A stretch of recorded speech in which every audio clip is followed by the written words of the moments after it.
भरोसा खुद पर रखो तो ताकत बन जाती है, दूसरों पर रखो तो कमजोरी बन जाती है। आप कब सही थे ये कोई याद नहीं रखता, लेकिन आप कब गलत थे ये सब याद रखते हैं। अस्सलाम वालेकुम एवरीवन। तारीख़ के पन्ने खोलूँ तो बहुत से नाम आते हैं। कुछ नाम माजी में भुला दिए गए और कुछ माजी में मिटा दिए गए। तारीख़ को अगर खोल के देखें तो कुछ नाम रह गए और कुछ नाम दुनिया में आज मौजूद नहीं। इसकी बहुत सारी वजहें हैं। दोस्तों, आज के ज़माने में अगर तारीख़ को खोल के दिखाया जाए तो लोग उस पर यकीन करना बहुत मुश्किल है। और वो मुश्किल से इसी वजह से है कि जिस ज़माने में जहाज़ मौजूद नहीं था और लोग उड़ने की बात करते थे, लोग पागल समझा करते थे। आज जहाज़ भी है, रॉकेट भी है और दीगर ऐसे साइंटिफिक टूल्स मौजूद हैं कि जिसकी वजह से इंसान अपने आप को भी उड़ा सकता है और उड़कर कहीं जा भी सकता है। और आने वाले वक्तों में मज़ीद इस टेक्नोलॉजी के अंदर तरक्की इंसान पाएगा। दोस्तों, मार्शल आर्ट, दीन और हिस्ट्री, तारीख़ ये बहुत वसी है और इसे समझने के लिए वसी दिल और वसी दिमाग चाहिए। इल्म और इल्म की बुनियादें उसी वक्त मजबूत होती हैं जब हम कोई भी इल्म अपनी अहलियत, अपनी समझ और अपने बड़े समंदर की इतना दिल के अंदर उसको समाते हैं। हम बहुत सारे इल्म से नाआशना हैं और बहुत सारे इल्म से इनकारी हैं।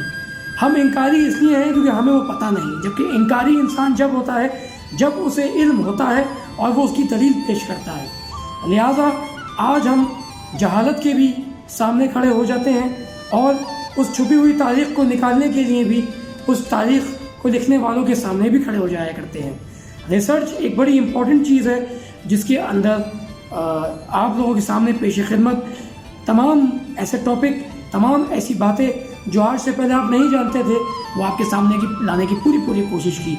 जैसे कि मार्शल आर्ट के अंदर कराटे में किस तरह उस एक लफ्ज़ बनाकर पेश कर दिया गया जिसके बारे में मैंने बहुत वाज़ेह तौर पे सबूत के साथ, दलील के साथ बता दिया कि ना ही ये ज़बान है ना ही ये अल्फाज है।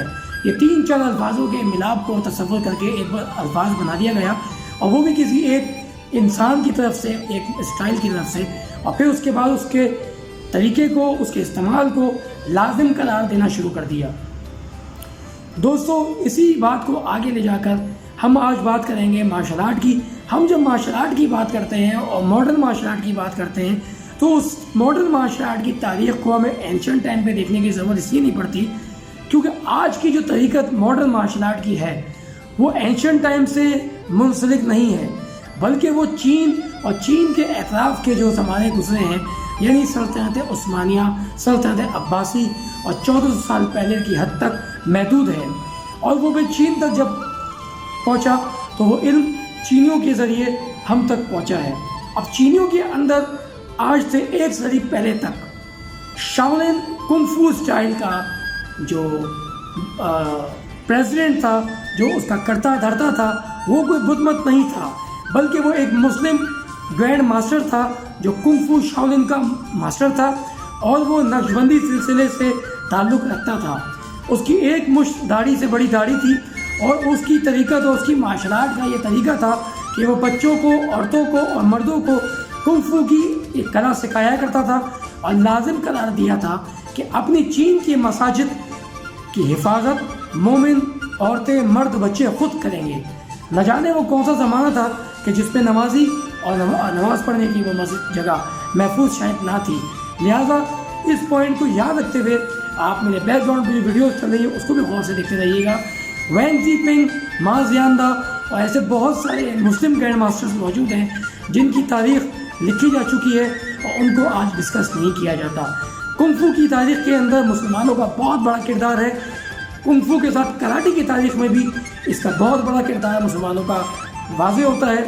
हम ये देखते हैं कि आज के ज़माने में जापानीज़ मार्शल आर्ट जो कि 1930s और 1927 की दिहाई में टोटल जापान में इंट्रोड्यूस हुई और एक नहीं बल्कि 3 से 4 मास्टरों के ज़रिए हुई। पहले मास्टर चोजिन मियागी जो ट्रेनो माबुनी और गिचिन फनाकुची को ओकिनावा से जापान लेकर आए। जैसे कि मैंने आपको बताया कि गिचिन फुनाकोशी ग्रैंड मास्टर नहीं थे, वो जस्ट एक ब्लैक बेल्ट थे और बाद में उनको 5th डान की डिग्री कैंडो ऑर्गेनाइजेशन के ज़रिए जापान ने बाद में दी थी। 5th डान होने के बावजूद वो अपने आप को ग्रैंड मास्टर कभी नहीं कह सकते, क्योंकि आप सब जानते हैं कि ग्रैंड मास्टर होने के लिए 9 डान और 10 डान होना लाजमी है। लिहाजा जिस मौक़िफ़ को लेके ये चारों लोग ओकिनावा से आए थे, जब जापान के अंदर ये सियासी पहलू, ये गवर्नमेंटल इश्यूज़ को देखा, तो चोजिन मियागी ने वहाँ बिना किसी को सिखाए वापस ओकिनावा का रुख किया और कैमामाबुनी और गिचिन फुनाकोशी शोटोकान के बानी थे, वो जापान में रहे। इन दोनों मास्टरों को, जिनको मास्टर ही कहेंगे आज और बहुत नामवर मास्टर हैं, इनको अलग किया गया सबसे पहले ताकि इनका माइंडसेट एक साथ काम ना कर सके। चोजिन मियागी को ओसाका के शहर में भेज दिया गया, जहाँ वो नेवी को दीगर इदारों को सिखाते रहे, और गिचिन फुनाकोशी को टोक्यो में मुकीम किया गया और वहाँ उनको सिखाने का मौका दिया गया। और वहाँ उन्होंने स्कूलिंग सिस्टम को ऑर्गेनाइज किया, ना कि कराटे को फौज में या फिर किसी और इदारों में सिखाना शुरू किया। उस स्कूलिंग सिस्टम को ऑर्गेनाइज किया, वहाँ पढ़ाया जाता था और वहाँ बच्चों को और लड़कियों को सिखाया जाने लगा, और फिर यही सिस्टम लोगों में आगे मकबूल होकर फैलता गया और ये तारीख कुछ से कुछ बन गई। तो दोस्तों, जिस तरह मैंने आपको बताया कि गिचिन फुनाकोशी ने जब ओकिनावा से जापान रुख किया तो उन्होंने जापान में कभी भी शोटोकान नहीं सिखाई, शोटोकान का नाम कभी नहीं लिया। वहाँ सिर्फ और सिर्फ कराटे लफ्ज़ इस्तेमाल किया गया और कराटे सिखाई गई। कराटे सिखाने का मकसद कराटे था, ना कि शोटोकान बनाना था। कान हमेशा जगह को कहते हैं, रियू सिस्टम को कहते हैं। अगर शोटोकान स्टाइल होता तो शोतो रियू होता, शोटोकान नहीं होता। कान का मतलब नहीं होता स्टाइल, इसलिए शोटोकान स्टाइल जो बनाया गया वो बेसिकली नाकायामा की तरफ से बनाया गया, और नाकायामा आर्मी के ऑफिसर थे और उन्होंने आर्मी ड्रिल्स और सेल्फ डिफेंस जो आर्मी की होती है उसे इसमें शामिल किया, और मज़ीद इसको गिचिन फुनाकोशी यानी तोमिनिकोशी के बेटे गिको फुनाकोशी के साथ मिलकर इसको बहुत तेज़ी से गवर्नमेंटल इदारों में, फ़ौज में फैलाना शुरू किया। लिहाजा ये जो कराटे था, ये गिचिन फुनाकोशी के बाद शोटोकान एक स्टाइल के नाम पे बताना शुरू कर दिया, और ये बहुत तेज़ी से क्योंकि फैल ही रहा था, तो शोटोकान के अंदर उस डालें या शोटोकान को स्टाइल बोलें, सब वही मानेंगे जो पहली बार जापान को दिखेगा। जापान ने पहली बार कराटे इसलिए देखी थी क्योंकि इससे पहले कराटे जापान में नहीं होती थी। याद रखिएगा, जापान में इससे पहले कराटे नहीं होती थी, लेकिन जापान में दो चीज़ें बहुत पुरानी हैं, जिउजुत्सु लाइक जूडो एंड स्वॉर्डमैनशिप, जिसे आप कैंडो भी कह सकते हैं, और उससे मुंसलिक अकीडो। अकीडो बहुत बाद में आया है, लेकिन ये तमाम जो स्टाइल वेपनरी तलवारबाजी के आर्ट है और जो ग्रैपलिंग के जुजुत्सु के जो आर्ट है, ये जापान में पहले से हो रहा था। याद रखिएगा कि जिस ज़माने में जूडो अपने आप को कहता है जापान में कि हम जूडो के बानी हैं, जूडो हमने शुरू की, उससे भी सदियों पहले ओकिनावा के अंदर शीमा स्टाइल होता था। और ये स्टाइल बेसिकली स्टाइल मैंने कहा ये एक ट्रेडिशनल रेसलिंग है, जूडो की तरह है, इसमें उठा के फेंका जाता है और इसे एक और लफ्ज़ से भी पुकारा जाता है। लिहाजा मैं बात को कंपाइल करते हुए आप लोगों को ये बताना चाहूँगा कि जूडो से पहले भी जूडो ओकिनावा में होती थी, कैंडो से पहले भी कैंडो ओकिनावा में होती थी। ये तमाम स्टाइल एक अलग नाम, एक अलग अंदाज में जापान में मशहूर हुए हैं, लेकिन इससे पहले ओकिनावा में ये तमाम चीज़ें होती रही हैं। इस बात को समझने के लिए कि आप लोगों को ये पता होना चाहिए कि जापान किन वजूहात पे मशहूर है और किन वजूहात पे नहीं, इन बातों को जानना आपके लिए बहुत ज़रूरी है। ओकिनावा अपनी कराटे की बर्थ प्लेस से मशहूर है और आज से नहीं बल्कि 6 सदियों पहले से कराटे में मकबूल भी है। दोस्तों, बहुत अहम चीज़ जो आज आपके सामने पेश करूंगा, जिस ज़माने में लोग मॉडर्न कराटे को कहते हैं कि ये जिद्दत की तरफ गई है, ये लफ्ज़ जिद्दत की तरफ गई है और इसको बहुत सेकुनाइज अंदाज में अच्छी तरीके से पेश किया गया है। दोस्तों, याद रखिएगा, ट्रेडिशनल कराटे ओकिनावा कराटे को पेश करना कोई बड़ा काम नहीं है। काता ओकिनावा का, हर तरीक़त ओकिनावा की सिर्फ और सिर्फ किक पंच कॉम्बिनेशन के डिफरेंट अंदाज को कंपटीशन में पेश किया गया है, जिसको कहा जाता है कि कराटे को एक जिद्दत की तरफ लेके गए हैं जापान। याद रखिएगा, एक स्टाइल है सेवेते, जो फ्रेंच किक बॉक्सिंग है। दोस्तों मेरे बैकग्राउंड पे इसकी वीडियो भी चल रही होंगी।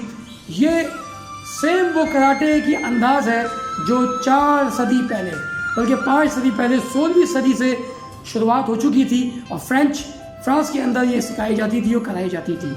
इसी से मुतासिर होकर जापानियों की कराटे के अंदर ये किक पंच, किसामजुकी, ग्याकुजुकी, मवाशिगिरी, ओला मवाशिगिरी और डिफरेंट कॉम्बिनेशन किक्स पंच का जो कंपटीशन एक ओला बनाया गया, जिसको जिद्दत कह दिया गया है कराटे का।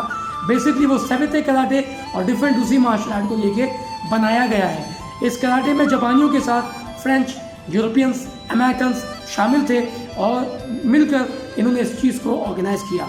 सबसे पहले जापान के अंदर JKF को फाउंड किया गया और जापान के अंदर अमेरिकन एजेंसी के एक सिक्योरिटी ऑफिसर जो वहाँ वर्क करते थे, उन्होंने JKF को जाके अमेरिका में भी फाउंड किया। एक JKF जापान में है ऑफिशियल और एक JKF अमेरिका में भी है।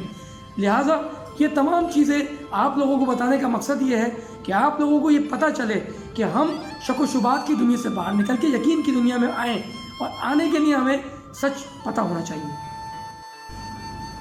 दोस्तों जहाँ पर हम चीनी मार्शल आर्ट की बात भी करते हैं तो वहाँ पे हम एक चीज़ भूल जाते हैं कि चीनी मार्शल आर्ट के अंदर ऐसे बहुत सारे स्टाइल हैं जो फिल्मों में नहीं दिखाए जाते, जो वीडियोस में नहीं दिखाए जाते, जो यूट्यूब पे वायरल वीडियोस नहीं हो पाती, जिसे कुंफू की चाइना की फेडरेशन हाईलाइट नहीं करती। 500 से ज़्यादा स्टाइल आज चीन के अंदर मौजूद हैं, जिनमें से आपको सिवाय वुशु के अलावा, कुंफू के अलावा, शाओलिन के अलावा, चॉयले फुट के अलावा और ताई ची और विंग चुन के अलावा आपको कोई भी मार्शल आर्ट के बारे में शायद नहीं बताया जाता। दोस्तों बैकग्राउंड की म्यूज़िक को ज़रूर देखते रहिएगा। चीन की मार्शल आर्ट के अंदर मुसलमानों की मार्शल आर्ट आज से नहीं, सदियों पुरानी मार्शल आर्ट चलती आ रही है। नहायत ही खूबसूरत अंदाज में इफेक्टिव कुंफू मार्शल आर्ट मुस्लिम करते रहे हैं। सर पे टोपी लगाकर ऐसे बहुत सारे वुडेंग स्टाइल, जिसके बारे में लोग कहते हैं कि चीनी बुदमुत, जबकि इसमें भी मुसलमानों का बड़ा अमल दखल है। सर पे टोपी लगाकर कोई मार्शल आर्ट नहीं होती, कोई मज़हब नहीं है सिवाय मुसलमान के अलावा। सर ढाँपने का निज़ाम सिर्फ मुसलमान का है और ये सर ढाँपने की तरीक़त मार्शल आर्ट में इस्तेमाल करते हुए अपने वज़ू के हाथों को, आप पीछे वीडियोस में गौर से देखिएगा, ऐसे बहुत सारे स्टाइल है जहाँ पे वज़ू को जो है यूज़ किया गया है और ये कुंफू के स्टाइलों के अंदर सब मौजूद है। और इसी तरीके से अगर आप इंडोनेशिया जाएँ और मलेशिया जाएँ तो वहाँ पे पिंग जाक सिल्लात और दीगर स्टाइल ये मुसलमानों के ही हैं। आपका फ़िलीपीन जो कि मुसलमान कंट्री थी, जिसे अर्जेंटीना ने बाद में गरीब होने की वजह से, लाचार होने की वजह से इन पे हुकूमत की, इनको खिलाया, इन पे पैसा खर्च किया और इनको ईसाई बनाया। आज भी फ़िलीपीन के अंदर आधे मुसलमान हैं, आधे उसमें ईसाई हैं। हम यहाँ मुसलमान और ईसाईयत की बात नहीं कर रहे, लेकिन हमारी जद्दी पुश्ती जो ज़िंदगी गुजरी, हमारे सहाबा किराम दुनिया भर में पहले पीरू जो यूरोप में आता है, अरबी लोगों की अरब ज़बान वहाँ पर इस्तेमाल की जाती रही है। स्पेन, अर्जेंटीना, यूरोप के अंदर मुसलमान अरबी लोग मौजूद थे। पूरे सल्तनत उस्मानिया से लेकर दुनिया के दूर दूर तक मुसलमानों की मार्शल आर्ट फैली हुई थी। याद रखिएगा, मैंने एक मार्शल आर्टिस्ट, एक ग्रैंड मास्टर, एक रिसर्चर से ट्रेनिंग लेते वक्त ये सुना और बाकायदा वो काता मैंने सीखा, ओथमैन नोकुन। मैं हैरान हो गया। ओथमैन उस्मान को कहते हैं और उस आर्मी ऑफिसर ने जो अमेरिकन आर्मी का था, रिटायर्ड हो चुका है, आज वो टेलीकम्युनिकेशन के अंदर जॉब करता है। लेकिन उसने मुझे वो काता बताया कि ये कुस्तुनतुनिया में मेरे आबा व अजदाद जो वहाँ रहे, फ़ौज में रहे, उनके ज़रिए मुझ तक ये काता पहुँचा है। वो चाबुक की तरह काता होता है जिसमें किश्ती में जो चाबुक इस्तेमाल करते हैं वो काता है। और पता ये चला कि वो काता बेसिकली आज काता है। पहले वो उस्मान गाजी का तरीका था तलवारबाजी का, जो सर्कुलर मोशन में था। मैं नहीं जानता कि वो सर्कुलर मोशन किस हद तक लोगों के सामने वाज़ेह है या नहीं है, लेकिन उसका काता आज दूसरे मुल्कों के लोग सीखते हैं और ओथमैन नो इको के नाम से वो मशहूर है। इको ओकिनावन ज़बान के अंदर चाबुक को कहते हैं जो किश्ती चलाने के लिए काम आता है। ओथमैन आप सब जानते हैं कि उस्मान को कहते हैं और नो कहते हैं ऑफ का, यानी कि उस्मान का ये चाबुक तरीका। दोस्तों ये सारी इन्फॉर्मेशन रिसर्च के ज़रिए आप तक पेश करना मेरा फ़र्ज़ था। बहुत सारी बातें मौजूद हैं बहुत सारी बातें आप तक पहुंचानी है। जो बात आज मैं आपको बता रहा था वो यही थी कि जापानी कराटे के अंदर कोई जिद्दत नहीं आई, बल्कि जापानी कराटे ने सैविते और different European French martial art को देखकर मुतासिर होकर अपनी कमज़ोरियों को देखते हुए उसी कैरिकुलम को इस जगह सामने रखा और उसकी तरीक़त को हर साल चेंज करते हैं।